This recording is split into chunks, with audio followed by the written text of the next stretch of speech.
back to Ake. Ake goes for goal! Nathan Ake has scored for Manchester City with a low strike.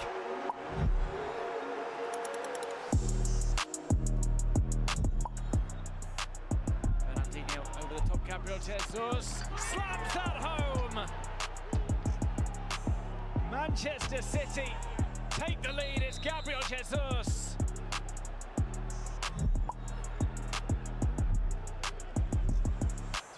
Across and turned in. Completing the victory is Ferran Torres, who scores from close range. City looking to respond immediately and might just do so. Grealish managed to stay on his feet. Foden, aware that he'd be offside, has to retreat. Mahrez, and there's the equaliser for İlkay Gündoğan. Less than 90 seconds after Manchester City fell behind, they are level. So De Bruyne is intending to deliver. Oh, that's exceptional. Extraordinary delivery. Flicked home by John Stones. Riyad Mahrez against Paulo Gazzaniga.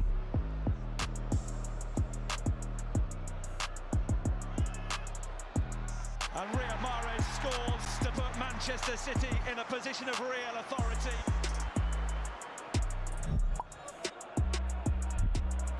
Reed, given away, De Bruyne is in. Unselfishly for Mahrez to make it 4-1. Could have got it alone there, Kevin De Bruyne, but he's very much a team player. Goes for goal, it's off the post, it comes to Grealish. He doesn't shoot first time, he's still got the defender Tomiyasu in front of him. It's back to Ake. Ake goes for goal! Nathan Ake has scored for Manchester City with a low strike inside the right post. Diaz in front of Vicario, De Bruyne scoops it in, Vicario gets to it, and Ake prods it over the line! And the goal stands! Vicario says he was fouled. Ake's prodded it into the net, and City lead 1-0. City corner. Grealish now on the edge of the area. City have got chances, but they haven't converted. Lewis on the edge. It's taken a deflection. It's 1-1. Rico Lewis hit the shot. It took a deflection.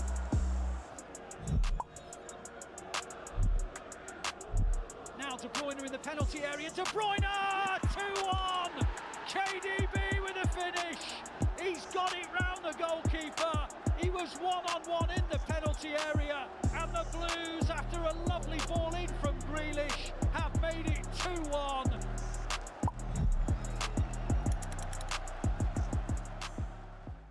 Hello and welcome to Matchday Live. It's a very special show for you today, and it's also a very fitting show because it's Valentine's Day and we're going to be looking at the romance of the FA Cup. It's very busy here at the Etihad, lots of people and lots of fun for you, but one of the things that we're going to be looking at is some football romances, City romances. You've got Gundogan and De Bruyne, Tevez and Aguero, but what do the fans think? Who's been the best City partnership? Well, keep an eye out because I'm going to be finding out. Apart from that, Manchester City versus Salford in the FA Cup, and I'm now going to throw to Liam, who's in the studio with some very special guests.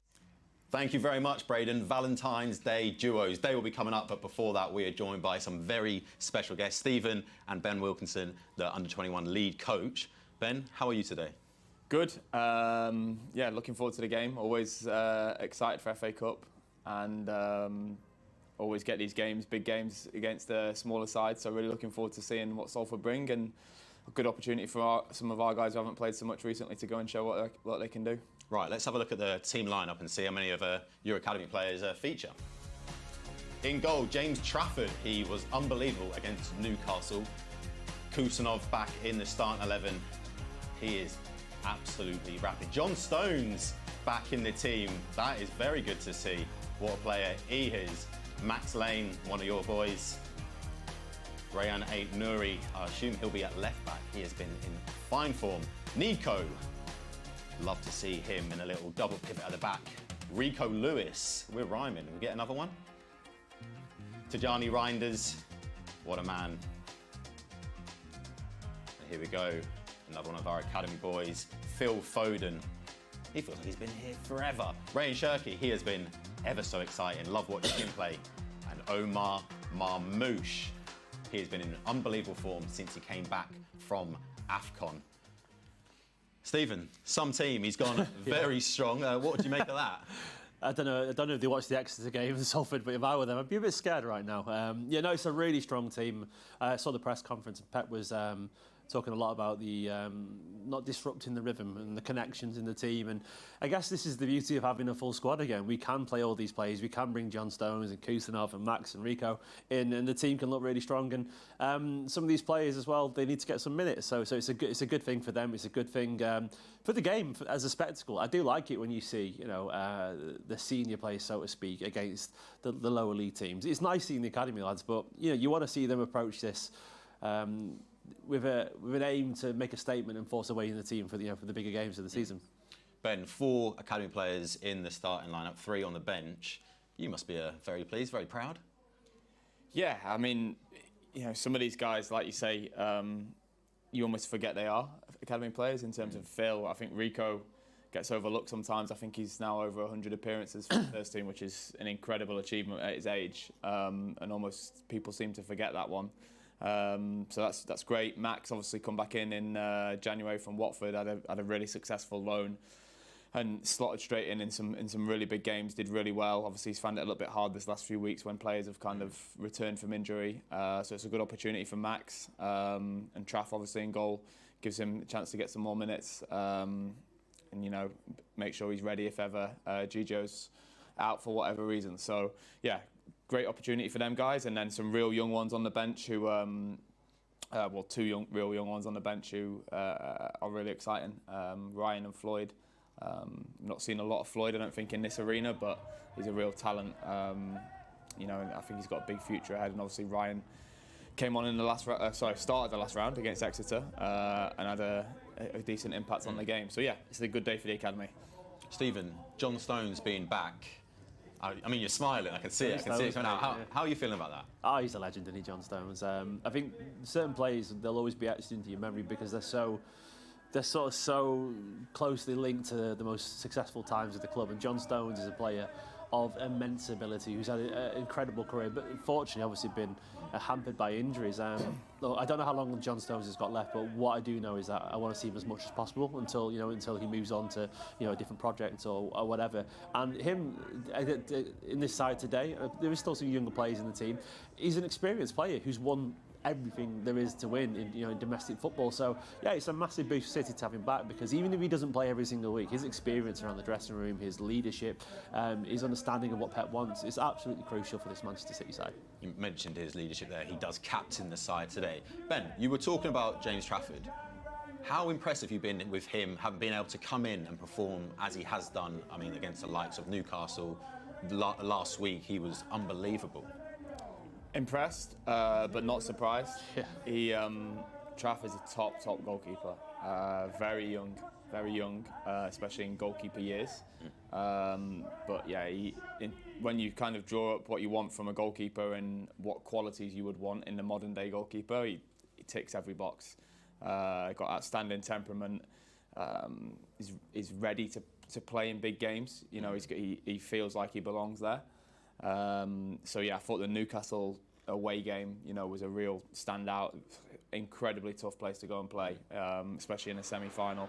And yeah, Traff was outstanding. So yeah, impressed but not surprised. And obviously he probably knows that when he does get the opportunity to play, he needs to try and take it, because he's got an absolutely phenomenal goalkeeper in front of him. So yeah, he's done well. Fingers crossed he can keep doing that every time he gets the opportunity. We've seen him screen now. Stephen, have you been impressed with him? Yeah, I watched him when he first started breaking through at the academy as well, and he's always been remarkably confident, Trafford, and I truly believe he's good enough to be City's number one. And I don't know where he'll end up, if he'll look, all I know right now is City have got 2 top-class goalkeepers. I hope they can both stay at Manchester City, but they both deserve to be number one for a club of City stature. I think Trafford's brilliant. I really rate him, and a really nice lad as well, which definitely helps. And I just think my favourite thing about players like James Trafford is Guardiola talks a lot about people like Haaland, how they miss a chance, they don't care, they just move on. And Donnarumma is the same. If he doesn't save one, he doesn't care, he moves on. James Trafford has that same mentality. You know, they are relentlessly confident, and I think that's a big part. And you'll probably know from the young lads, but I presume that confidence and that self-belief, that ability to move on from mistake, is what defines a lot of them. And I think Trafford seems to have that attribute. He's just fearless, and I think he's brilliant. I think for me, what's been big, like not only the performances, but it's like the maturity. He could be 28 if he didn't know, and he just seems to take it in his stride and just gets on with it. Well, he's just everywhere he goes. The clean sheets seem to follow. Like he's broke clean sheets records for England and for Bolton and alone. And he just for Burnley was there in the Championship, and it's just it can't be a coincidence that, you know, all these stats and all these records follow him around. You know, at such a young age, he's just a brilliant keeper. Yeah, I think especially with goalkeepers, that personality piece is so important. Yeah. You know, and having firstly like the concentration, especially at a big club where you don't get as much work, but he's got the personality. You saw some of the moments at Burnley last year. I think it was at the Sunderland game where he made that double penalty save late on, and you could see he was getting in people's head. And Gigio's the same in a different way. He's got like the presence, and the so aura. charismatic, isn't you know, like, it's a different kind of sort of personality that he shows on the pitch, but both give you a lot of confidence as a football team that you're safe with them in the goals. I was just looking at the team then. Nico Riley is on the bench, and football goes so fast, moves so fast. Last season, we would have been having these conversations with him. He's just come up from the academy. He's touching grass for the first team, and now he seems a mainstay. And people are arguing, will he go to the World Cup? Whereas it's just so quick, isn't it? Yeah, you know, I've been fortunate enough to work with Nico for 4 years, and seen him grow in terms of, he was always a player that we felt could play for our first team, and we don't say that about too many. But yeah, it's really interesting when you look at everyone's journeys in that 4-year period. Nico had some real ups and downs. He had an incredible growth spurt, which meant football-wise was difficult for him through that sort of 12-month period, I'd say. But in fairness, credit to everyone at the academy and the club and his parents, you know, especially his mum, we had a clear plan with him to kind of get him through that. And he always had the talent, and when he came out of that, you looked at him and you thought, wow, this guy is going to be an absolute monster. Like, he has the ability to potentially dominate a football pitch. In terms of him playing left back for the first team, when you had him through the academy, did you ever think, oh yeah, we could see you there? Like... Yeah, no chance. No chance. I actually remember the day before he played against Salford last year, which was his first start, and I was out for dinner with my wife, and the manager was in the same restaurant, and he said it. And I sort of thought, like, Pep's lost his mind. What did he have to drink? I was like, listen, in my head it's fine against Salford, but surely he's not going to do this against anyone. This guy's crazy. Yeah, I mean, when you look at him, profile-wise, you know, he's physically he's unbelievable. He's good in the air, and he can do all of the things you need defensively. But in terms of having that concentration and mentality and understanding of a left back, it's something that was alien to him. So I think the way he's taken it on has been incredible. You know, really, really, really pleased with how he's developed, and like you say, he's now probably a mainstay of the team. Is it something that you teach the academy lads to be prepared to play in different roles? Is it something they have to do in training, or, you know, because obviously it seems to happen a lot where a young lad comes in, they slot into a role they're not used to. It's funny, the Nico one, because we've done some things on him before, and in my time with him, he played 6, and he was very good. 8 and 10. Played as a 7 and would come inside. He if you asked him, that was probably his favourite position at one point. And he also, particularly when we played Man United, used to play as a 9.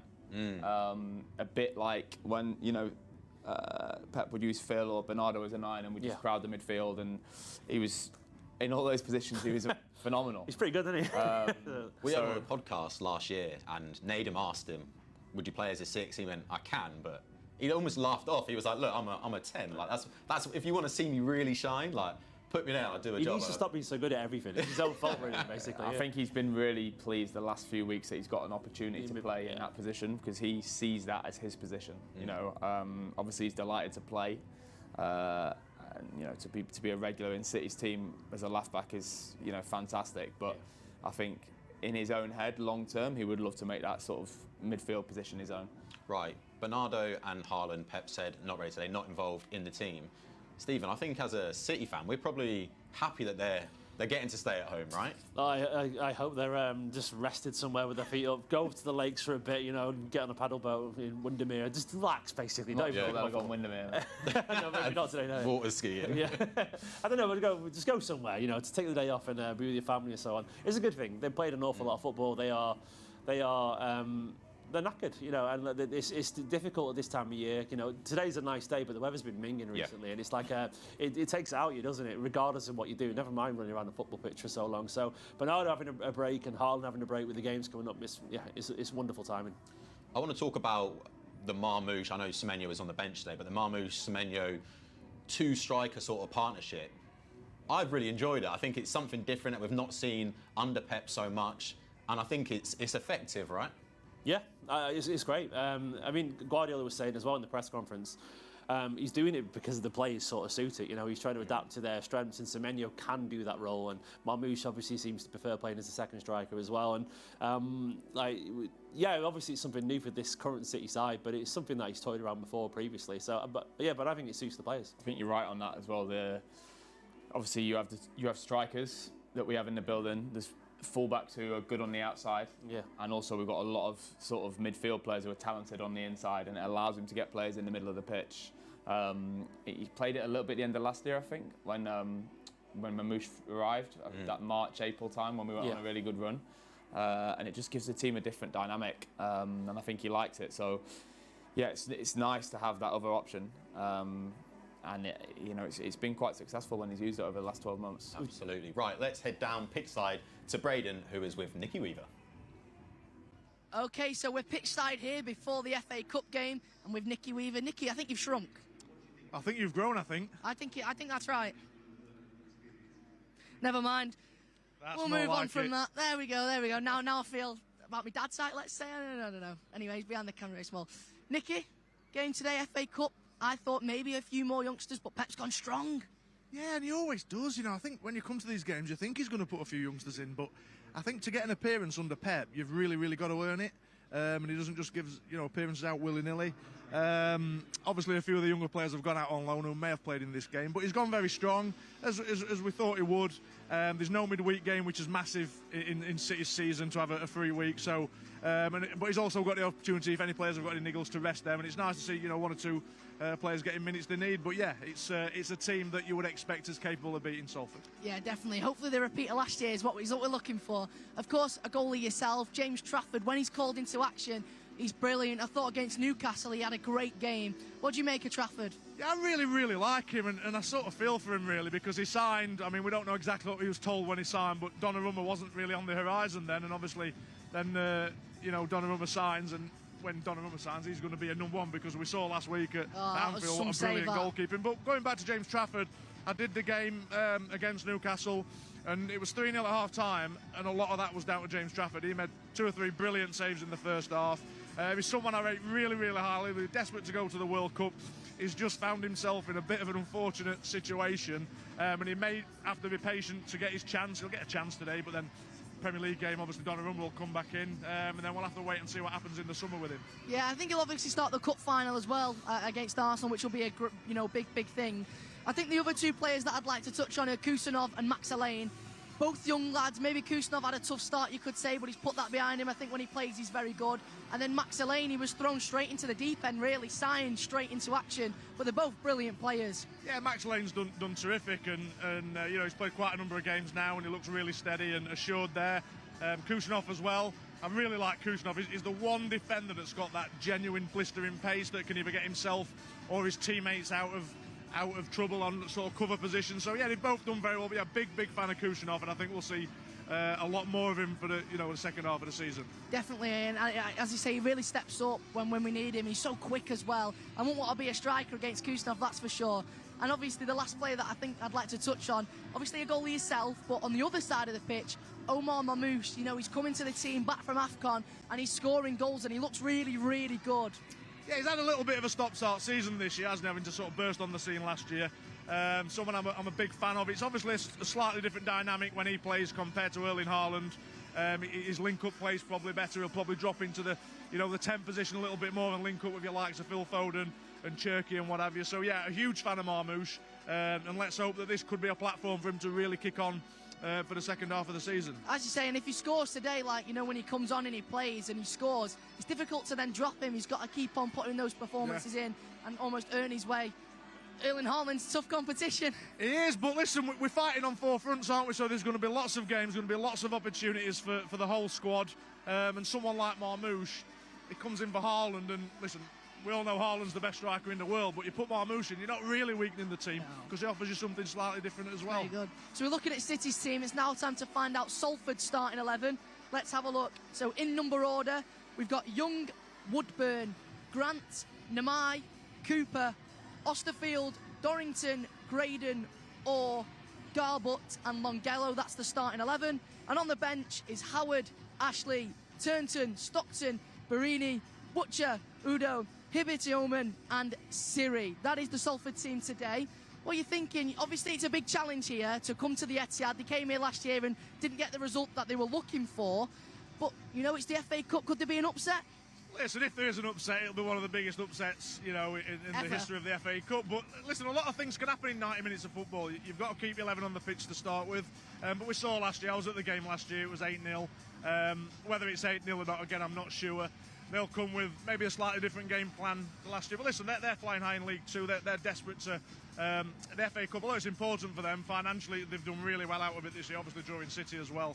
But their priority will be to try and get out of the league that they're in. But also, you know, we saw it happen at Macclesfield with Crystal Palace. I really, really don't see it today at all. But it's a great day out for them, and you know they've got a puncher's chance. Of course, as I say, anything can happen in the Cup. Is there any players, Salford, that you think maybe might cause a bit of a challenge for City players today? I remember last year, I know you're like 18, but the goalkeeper did well.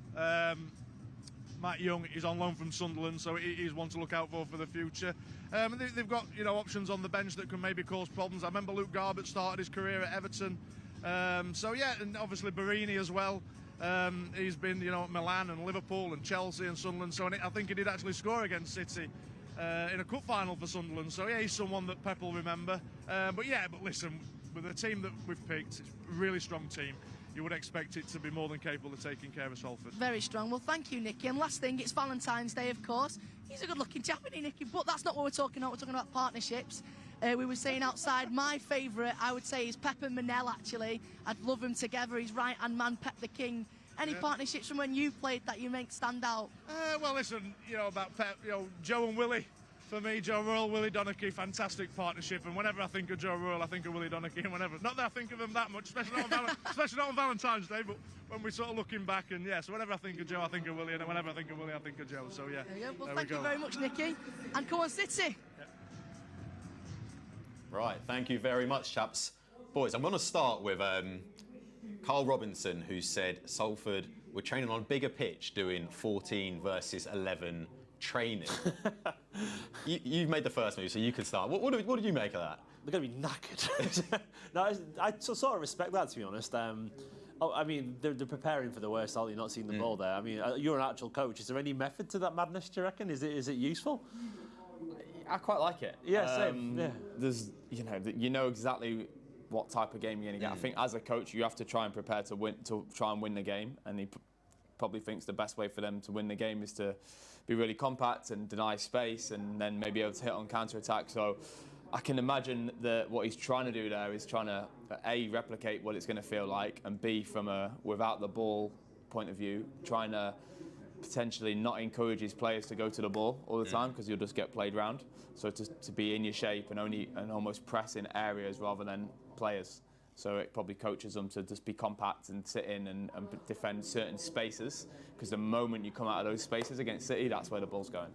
We beat them 8-0 last season in the FA Cup. The manager's just said, Carl Robinson just said, he's very excited, he's over the moon to have another crack at it. Is that good to be able to do it straight away, right your wrong straight away? So, what do you think, Stephen? Yeah, well, surely you want, I presume any team, any manager, they want to play against the best sides, and Pep Guardiola, in my opinion, is the greatest manager in football history. And to play against his side again, a year later, Absolutely, they'll want to do better. There's a big scope for improvement there. You're not trying to be disrespectful, but anything less than 8-0 is still a better result for them. And I don't think it'll be 8-0. I don't think we'll score 8 today. I don't think we'll score that many. You presume, with the preparation and the lesson they had last season, they will do better. But yeah, of course, I think you presume you want to play against sides better than you, don't you? So. You said the result was secondary last season. It was more about how they conducted themselves in the game. Kelly Lamai has started all 3 games in the FA Cup this season, 3 goals as well. He'll be relishing the opportunity to go out against some of the calibre of players City are playing, right? Yeah, I actually go to see Salford a little bit because I live near there, and he's a talented boy. The hardest thing for players like him on a day like today is if he actually sees the ball, because when he gets the ball and in big spaces, he can be a real threat because he's quick, he's athletic, he's direct. But what's so hard, and these players are not used to it, is like going such long periods without the ball and having to work so hard in those moments that then when you get the ball, you're under immediate pressure and you're knackered. It's it's then hard to deliver your best. So he'll hope that he gets a couple of moments today where he can maybe show off what he's about and hope for that magic moment. But he'll know that it's incredibly difficult.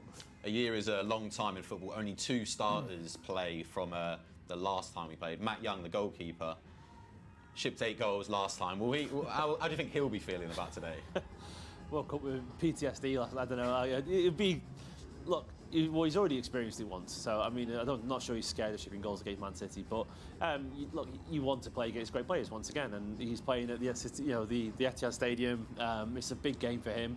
I genuinely wish him the best, but also wishing him the worst in the nicest possible way. I want him to have a terrible day, but also enjoy the experience, if that makes sense. But yeah, I think he'll relish it, and he's got probably a lot to prove to himself, given last time.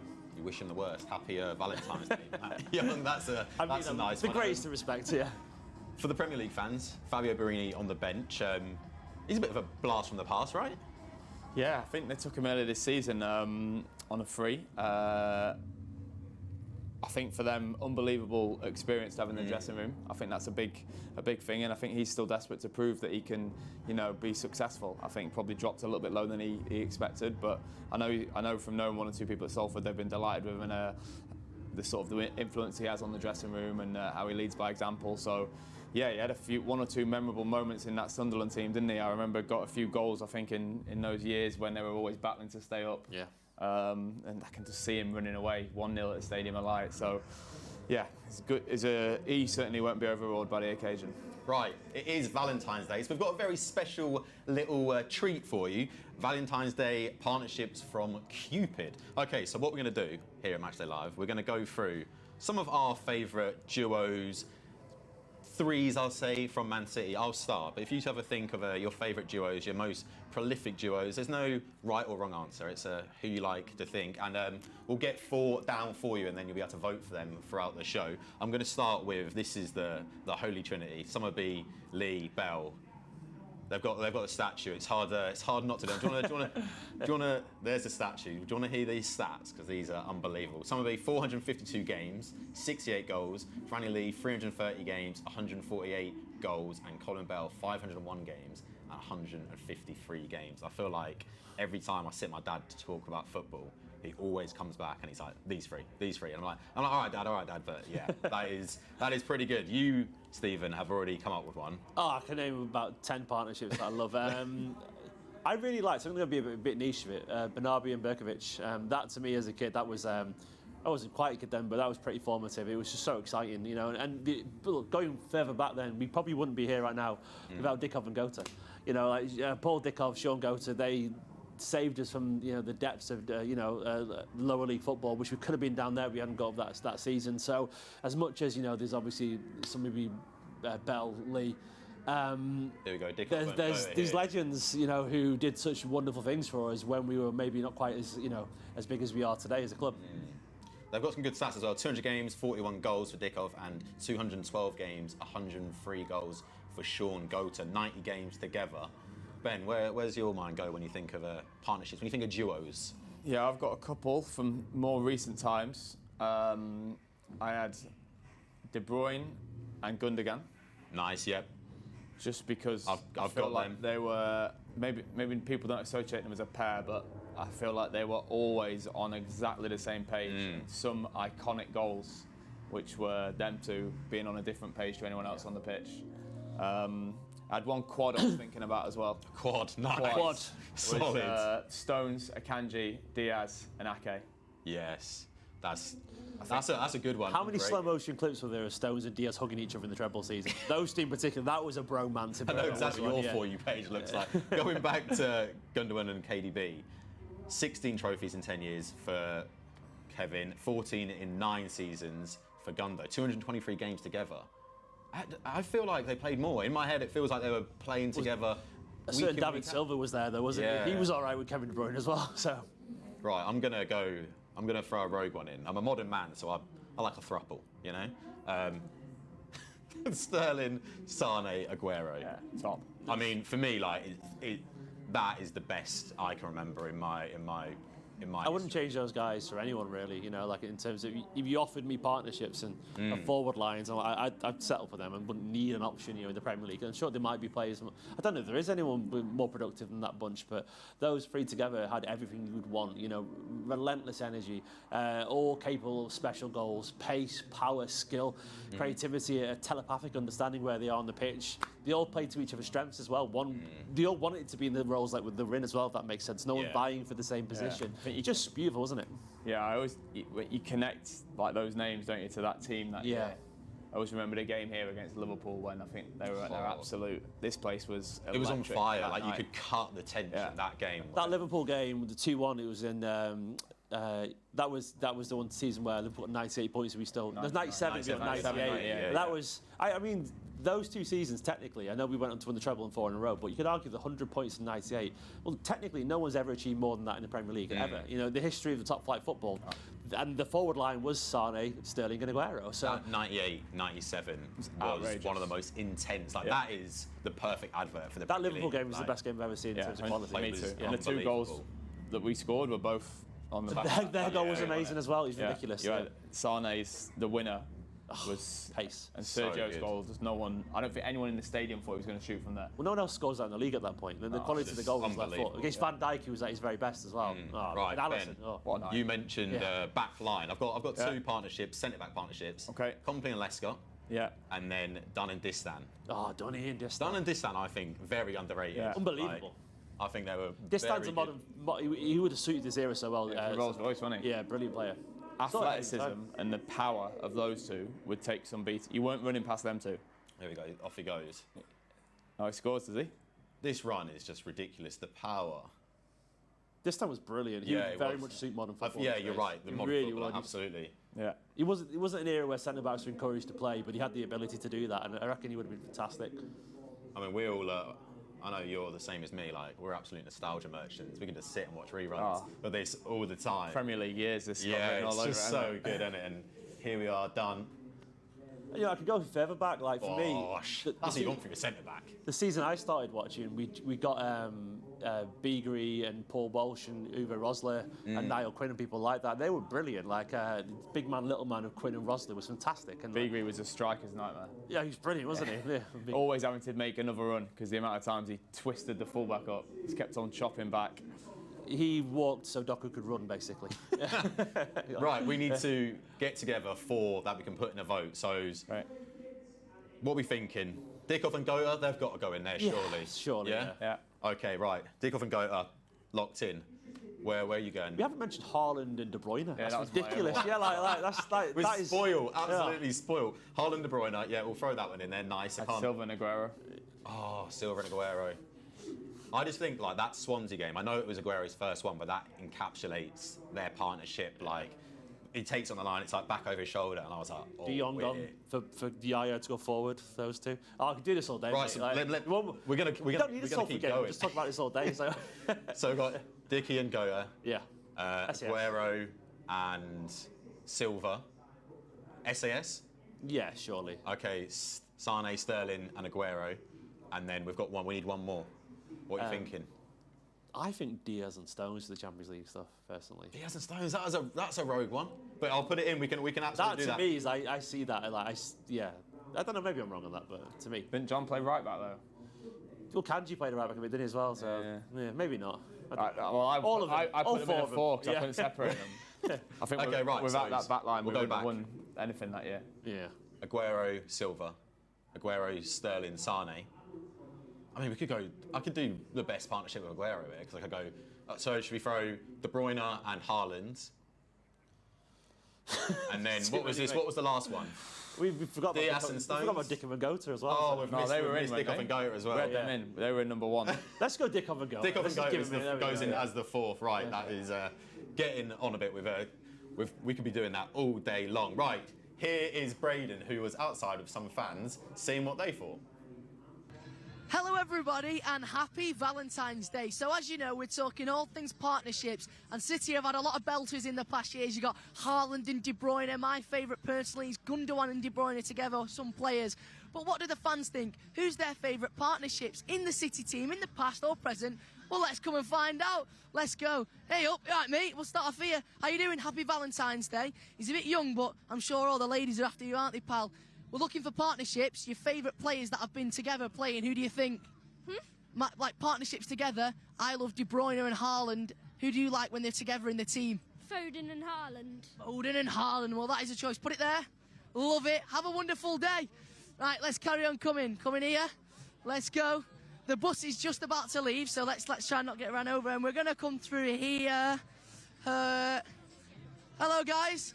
Happy Valentine's Day. How you doing? All right, mate, you? How's your Valentine's Day been going? You get All right. some good presents for your wife? All good? No, I didn't get a note, to be fair. Apart from bringing her here. Oh, what a present that is. That's what we like. We're looking for partnerships. The players that have played together in the City team that you love to see. Who's been your favourites, in the past or present? Oh, this guy's a lot more experienced on that one Probably, than me. in the moment, probably Ryan Cherky. He's been fantastic. Ryan Cherky and Haaland, maybe, or Ryan Cherky and who else? Ryan Cherky and Foden. Come on, mate. That is where we're at. Yeah. And have you had a good Valentine's Day? Yeah. Any special ladies after you? No. Oh, come on. We'll be all right. Thanks very much. Have a wonderful day. Enjoy the game. Come on. We're going to carry on coming. Excuse me, mate. How you doing? Happy Valentine's Day. I'm sure your letterbox has been full. How you doing? He's a very, very handsome chap here. How's it been going? All good? Me? Yeah, I'm you. all right. Come on. Good luck in yourself. Oh, thank you very much. We're looking for partnerships, players who've been brilliant together. Who do you like? Bobby Charlton, Jack Charlton, for City or United. Come on, are you we're obviously for City, mate. Come on. He's having a laugh. Franny Lee, Mike Summerby. Oh, yes. I can go back to that era. That is brilliant. We were saying Bell, Lee, Summerby. Summerby, yeah, Bell. Well, thank you. Doyle. Fantastic. Carry on going. That's brilliant. That's my dad's time. I love that. Have a wonderful day. You wish, mate. Absolutely no chance. We're going to carry on coming here. Let's go. Where can we go here? Let's go here. Excuse me, guys. How you doing? Oh, he's a bit busy. He didn't want it. He must have had a bad day. No chocolates for him today. We're going to move down here. Hello, mate. Happy Valentine's Day. Thank you very much. I'm not fussed on that, mate. Oh, come on. You must be. Are you having a good day? Yeah, so far. Can I get a score prediction? 6, 7. Oh, 6. Oh, hey up. Let's be very careful there. Let's be careful. I'm sure the postman's had a bad back talking to... I'm good. How are you? I'm all right, thanks. Good, man. Happy Valentine's Day. How's it going? I'm all right. We're spreading love. We've got the city sun weather today. How are you feeling? Yeah, it's a nice day. I like it. Looking good. We're looking for partnerships. We love the players when they play amazing together. You know, you got Company and Lescott. Anybody that you've enjoyed the most? All the teams. Oh, come on. We must have... I mean, Haaland and De Bruyne are good, aren't they? Oh, probably, yeah. We love him. We'll have a wonderful day, mate. And I love your gloves. You're looking... Going back inside now, we'll get them saved. You're looking good. You're looking very good. Kitted out in the City gear. You're looking smart. I hope City win too. Come on, City. Let's carry on going. Come on. This guy looks smart. Look at this guy. He looks like a stud. Look at him. How you doing? You're looking good, pal. I was saying, I'm sure the postman's had a bad back putting letters through your door. You're looking good, my friend. We're looking for partnerships, City players that have been great together in the past. Have you got any favourites? Oh my God, Paul Lake, David White, back in the day. They were two young lads from late 80s. Two of my favourite players. Ian Bishop as well. What a legend. Remember Ian Bishop? I've seen him on the City TV now and again. He's been back. A legendary player. I don't know if they're getting the team now, but 20 years ago they were good. That's brilliant. It's a bit before my time, but I love that. Have a wonderful day, mate. See you soon. Go on, City. Love it. Go on, City. Amazing. Well, it looks like the Valentine's mood is up. Everyone's having a very good time. We're spreading this City cheer, we're spreading this City love. I mean, we've had lots of good partnerships from the past as well. Some of my dad's favourites have been mentioned here. Whoops. And there we go. What a time I've had. I mean, I tell you what, we've got some good-looking City fans in the crowd today. Happy Valentine's Day, everybody. And come on, City. Honestly, who needs Cupid when you've got Braden? That was unbelievable. You see that fella? He went, you look handsome. He went, yeah, I know.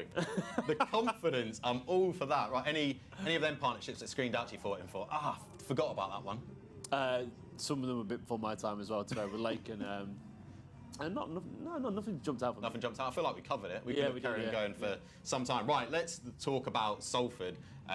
We take a look at the matchup from last year. It's a bit of a twist, but we can't not discuss the influx of academy talent. I think now, if you see it on screen, the highlights from last season, Simpson Puzzi, Mumbama, McAtee and O'Reilly. I mean, McAtee got a hat-trick. I think, if you look at the City Academy and look across the Premier League, there's boys from various age groups littered all over the place. Is that just showing how good the City Academy is at the moment? Yeah, I think it's nice for me to even look back at this. You got D scoring.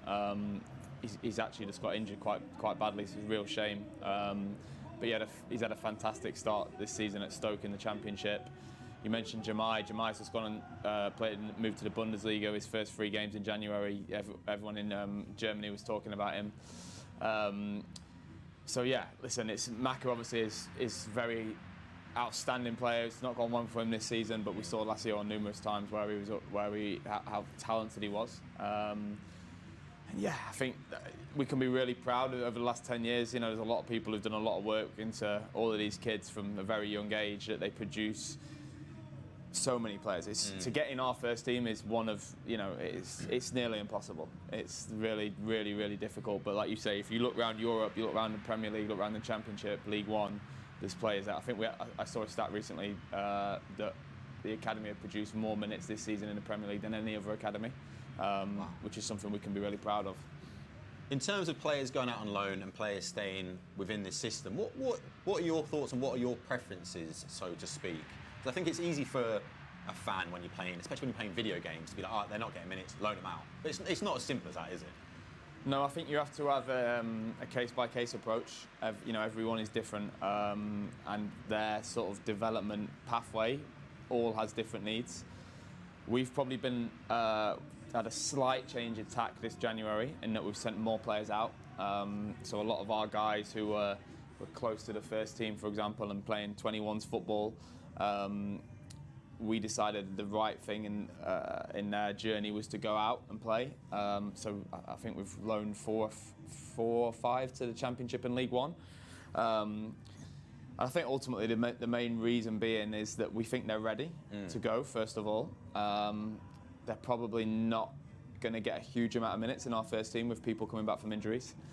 And I think the third part of it is that what they need to bridge the gap from where they are now to becoming a starter for City, the games programme that we have and the current Premier League 2, you can't really get it from it. So you look at someone like Stefan Mafuni as a centre-back, for example, who's gone to Watford. If you look from a defensive point of view at our games, at how many times does he have to defend crosses, how many times does he have to defend the channel, how many times does he have to win long aerial balls, which is substantial in the Championship. In our games, you are talking probably single figures all the time. You might get 1 or 2 games a season where you stretch, whereas he's going to get it every 3-4 days in the Championship, and then hopefully that will accelerate his development, very quickly. Whether it's a successful loan or an unsuccessful loan, the experience, hopefully will be really positive. And I think we saw that in the first half of the season when Max went to Watford. Did really, really well. We had the injuries that we had, so the manager called him back and he felt confident enough that he was ready. Whereas without this time last year, we went into the market and we bought Vitor and Kusa when we had Max here in our own building, but he probably just didn't have that confidence that he was ready. Whereas I know he did this January. Stephen, thinking back to the Salford game last season, the academy boys that played, who really impressed you? It's obviously James, James McAtee. I know he's moved on, but I think James is a great example of having all the talent, but I still think he sort of needs to find sort of his confidence in senior football. I know he's played a lot of games, but I think James is as talented as more or less anyone with the academy's produced. I think it's just confidence and conviction for him in finding a role. And of course, you know, Divine Mbama, he's done really well, hasn't he? And Stoke, it's just unfortunately, obviously, the injury. It's a season-ending one, isn't it? I think. But either way, it's he's been really lucky there. But he clearly has a goal scorer's instinct. And it'll take him very far in professional football. Yeah, but to me, I mean, I think James McAtee is a quality footballer. I expect he will still achieve an awful lot. He might be maybe late 20s, and I think there's no shame in that. We were chatting about Tosin Adarabioyo before the show, and he was a player who now mid to late 20s is at Chelsea, one of the best teams in England. Took a slower path there maybe, but I think James might be similar, where he'll eventually find himself a starting role in a side around the Premier League, and before you know it, he'll be scoring 15-20 goals a season. I really believe he has that ability. So for me, it's probably James McAtee. I think the other thing on that which is really difficult to get right for these guys is like Maka was so close here, probably felt that he needed to go and play regularly, but trying to choose the right club is so difficult. Like you look at Maka, he's hardly played. I think he signed under Ange, and then within probably a week he's gone. Then third manager comes in. Yeah. The type of player he is, I don't think every manager will gravitate towards him just because he doesn't have the physicality. So going for someone like a Maka, going to the right club where it's hard sometimes to even go off the manager. You need to go into the club, and if they appoint another one, do they have a history of appointing someone who plays in the same way, or are they going to go from this style to this style? Because then someone like Maka can quickly find the move turns a little bit sour. So there's so much in it, and a lot of it is down on it. There is an element of luck on it, which is where, like you say, Maka's got unbelievable ability. He's so talented. Unbelievable. You saw him in the Euros in the summer for the 21s as well. Well, when he was that side, in the side with Cole Palmer and Oscar Bob and people like that, he was like bagging 20-odd goals a season. It's phenomenal. Midfield. Yeah, and the goals, the quality of the goals. And well, even last season with City, he scored about 7-8 goals. He has an eye for goal, clearly, doesn't he? Like, he's a proper finisher, and I think he's got all the talent in the world. Right, the FA Cup is a very special competition. Here is Pep Guardiola talking about the joys of playing EFL competition. I prefer to play at home. But one of the most enjoyable remembers that I will have in this country when I play FA Cup away. In the League Ones or League Twos, and never miss that. Always we were incredible. That experience there, when you arrive in the stadium with a coach and all the fans, who are you? So, God, these kind of things, and the vibes and the long balls and the other things. Honestly, I promise you, will be one of the memories I will take for the rest of my life. I love FA Cup. I love it. It was a part when I was a boy. But I prefer to play against Salford at home. Well, of course. I don't want to travel today against. But Salford is. My apartment is in Salford, so we will not travel. But you understand what I mean. Yeah, so I prefer to play at home. But the away games in FA Cup is top. And this country, how respect the traditions, is no other country can do that. Always we get rid of, when we have for many years in other countries, they have in mind that it doesn't matter, it's old. This combination for the new things, but respect the old things, I love UK for that. I love it. So the Blues begin their quest for a fourth FA Cup final in a row. It's not, though, all about the seniors, as there's a debut for 17-year-old Ryan McInerney. Suspension, and there's a chance which is tipped over the bar by Trafford, but of course he was an academy player. McInerney picks it up to the far side. Ake heads it back. Haaland nudges it on. Kuzanov helps it into the box. Alain looks for it, and it's off the line, and it's crossed, and City have scored. Max Alain gets his first professional goal. The three academy graduates have come on for City: Nico O'Reilly, Divine Mukasa, and a debut for Stefan Funi. Semenyo gets a return ball from Reinders. Semenyo's cross is dangerous, and City have a fifth. And it was turned into the back of the net by Rico Lewis. Rico Lewis has been given the armband. Another little coup for the academy. Funny, he's in an attacking area, gives it back to the edge of the area, and Mukasa drove a shot, and it took a little deflection. Not finish, you know. They're looking for more. O'Reilly heads in, another goal for City. And O'Reilly, who won a City's talisman in their FA Cup run last season, has just turned up with another goal. Now McAdoo, maybe he can score, and Ryan McAdoo gets his first goal as a City player, an assist from Mukasa. So it's a completely academy-created goal. It looks as though he's found his family.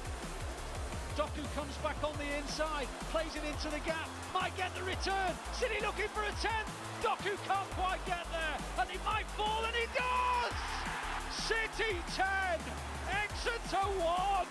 Rico Lewis has smashed in the 10th goal. The academy for Man City always work really good. Academy players know the smell of the club, the vibe. Ben Wilkinson and Ollie Rice and anyone really who's been associated with the academy in recent years, they can be very, very proud of themselves today.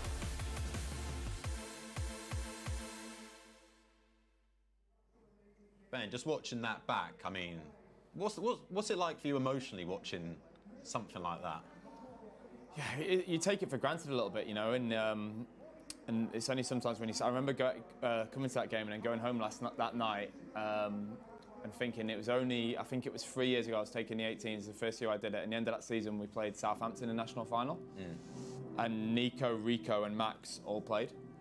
So to have like 3 players play from that game, all scoring in a game for the first team is pretty insane. And yeah, we're really fortunate we work with amazing players. You know, we've got really, really high talent, but we've got some great kids as well. So to see them be able to translate from our pitches to onto here is something we can be really proud of. And you know, in the case of Nico, Rico, going on to establish themselves as regulars and play, like I said earlier, 100 games Rico, 50 games already Nico, I think, is, you know, that they're a proper player then, proper player. Is there something you can almost see, not like maybe ability, but like intangible-wise? Do you look at players and go, I know you're going to make it, you're going to go? Because we were talking about before, like, is there almost like a secret recipe? Like Phil, Rico, and Nico, they're all very different footballers, but and they're all different physically as well. Is there like a common trait that they maybe possess that helps them be ready for first-team football? I think there's some that surprise you, but some you can see at a young age, yeah, they're going to be a player, and it's part ability, but much more is like the mentality. Yeah. Rico, I remember Rico under 16, 17, you know, coming in, number one, probably the best player, but almost being a coach at half time, you know, demanding out of his teammates, the way he trained every day, the way his attitude, the way he spoke on the pitch. Sometimes you were coaching and you had to check yourself and think, I'm wasting my time here, because he knows exactly what he's doing. So there are some that I think, you know from a mile off, and I think like with Nico, we always thought he had a chance, but probably had some obstacles in the way, and he's overcome them unbelievably. So yeah, I think that if you could pick one thing, I think mentality is the most important thing.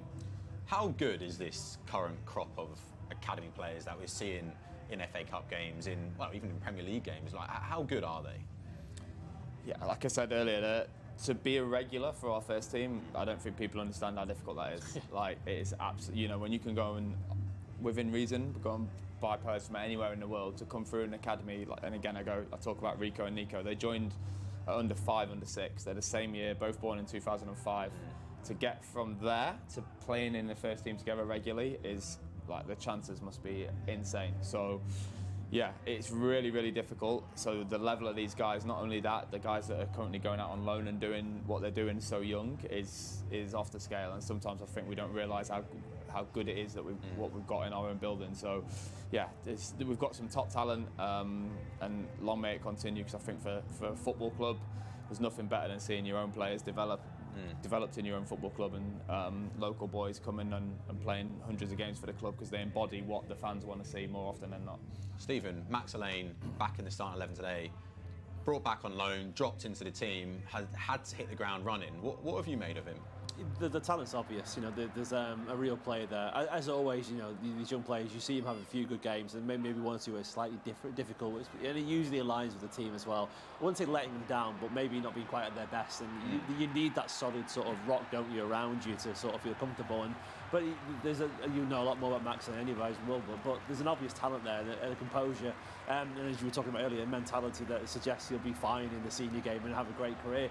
I actually think today is a really good experience for him. You know, he's going to be in the same defensive line as John Stones. And John Stones, you would think he's the archetype of what, you know, someone like Max wants to be. You know, incredibly comfortable on the ball.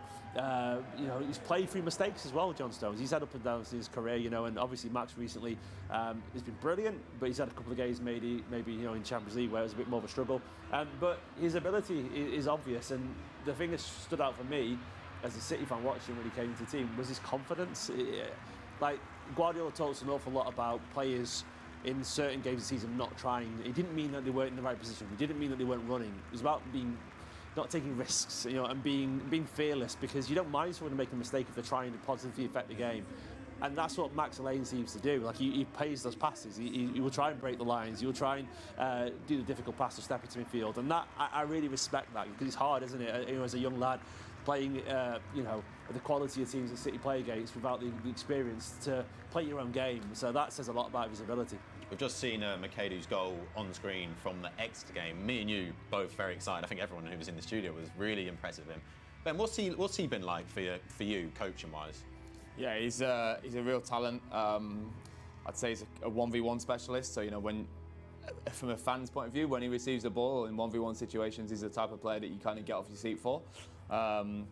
Typical modern winger, really, in that he's a left-footer, plays on the right, likes to come inside. You know, from our point of view, coaching, we want to try and just expand his game a little bit to give him a bit more variety with his end product, especially, and be a bit more unpredictable when he receives the ball. But he's electric. He's got unbelievable 1v1 abilities. One of those players that's really low centre of gravity, and when he's dribbling, the ball just seems to stick to his feet.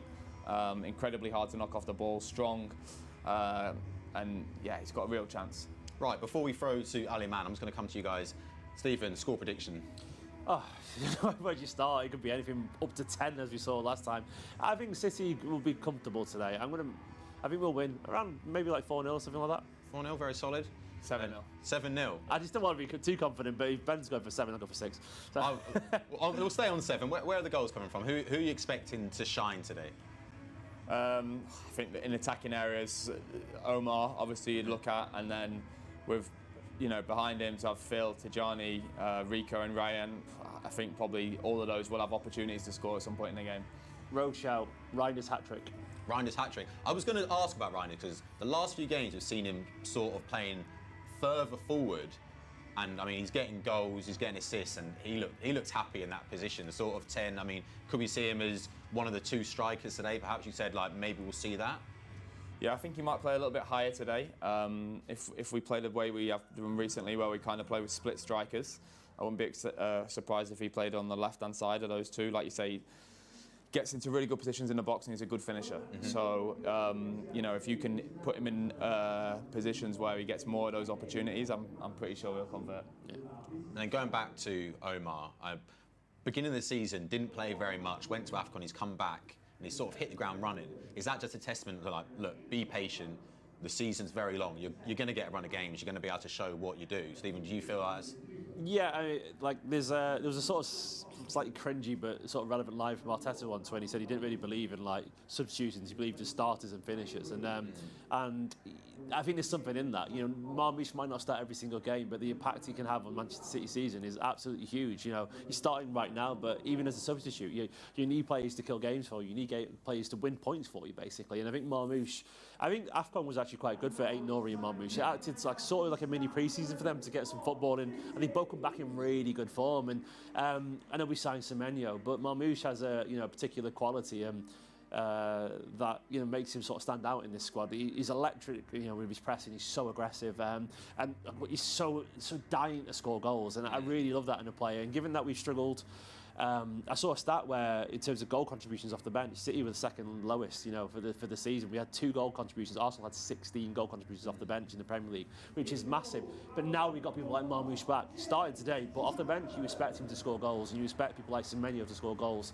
Having goal scorers is everything in football, and that's his biggest attribute. So yeah, I think he's going to be huge towards the end of the season, because goals win games. It's a cliche, but Marmoush is really good at that, and that I wouldn't be surprised if he bags a few again today. And he's already been great since he returned from AFCON. Ben, if you was Salford gaffer right now, what would you be telling the team as they're preparing to come out? I think the last thing you have to tell them in their situation is go for it. You know, they're on a opportunity of a lifetime. They've got nothing to lose. Everyone expects them to get beat comfortably, but I think you have to try and convince them that they can do something special. You know, you have to try and go into the game and sell the idea that you have a chance of winning. It might be very small, but if they have the attention to detail that he wants, then I think you've just got to try and give them that feeling to go out and really go for it, and don't be intimidated by what you're going into, because if you do that, you just lamb to the slaughter. Right, chaps, it's been an absolute pleasure. We'll be back with you at half-time, but in the meantime, here is Ali Mann.